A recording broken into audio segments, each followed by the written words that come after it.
बिस्मिल्लाहिर्रहमानिर्रहीम अल्हम्दु लिअहलिही वस्सलातु अला अहलिहा। माह मुबारक रमज़ान की दुआओं का सिलसिला, और आज तिलावत कर रहे हैं हम 12वीं शब की दुआ। बिस्मिल्लाहिर्रहमानिर्रहीम अल्लाहुम्मा अंतल अलीयुल अज़ीम लकल हम्दु हम्दन यबक़ा वला यफ़ना व अंतल हय्युल हलीम अस्अलुका बिनूर वजहिकल करीम व बिजलाल वजहिकल लज़ी ला युराम व बिइज़्ज़तिकल लती ला तुक़हर अन तुसल्ली अला मुहम्मदिन व आले मुहम्मद व अन तग़फ़िर ली व तरहमनी इन्नका अंता अरहमुर राहिमीन।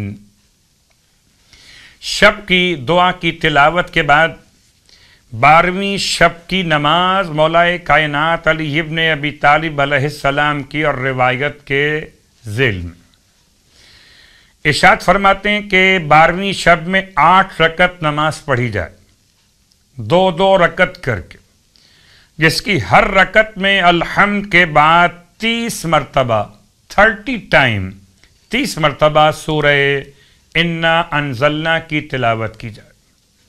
8 रकत नमाज 2-2 रकत करके, हर रकत में अल्हम्द के बाद 30 मरतबा सूरह इन्ना अनज़लना की तिलावत। इसका सवाब क्या होगा? मौला फरमाते हैं अल्लाह ताला इस नमाज के पढ़ने वाले को शुक्र करने वालों का सवाब अता फरमाता है, और वो रोज़े क़यामत सिद्दीक़ीन में शामिल किया जाएगा। खुदावंद आलम हमें शुक्रगुजारों में शामिल करे और हमारा शुमार सिद्दीक़ीन में से करार दे।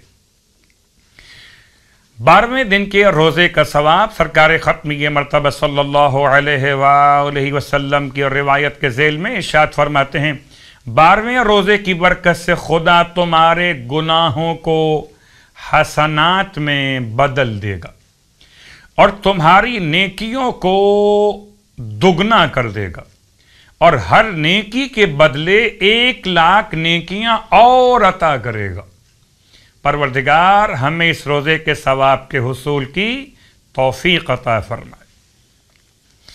12वें दिन के दुआ की तिलावत। बिस्मिल्लाहिर्रहमानिर्रहीम अल्लाहुम्मा ज़य्यनी फ़ीही बिस्सित्रे वल अफ़ाफ़ वस्तुरनी फ़ीही बिलिबासिल क़ुनूए वल किफ़ाफ़ वहमिलनी फ़ीही अलल अदले वल इंसाफ़ व आमिन्नी फ़ीही मिन कुल्ले मा अख़ाफ़ बिइस्मतिका या इस्मतल ख़ाइफ़ीन।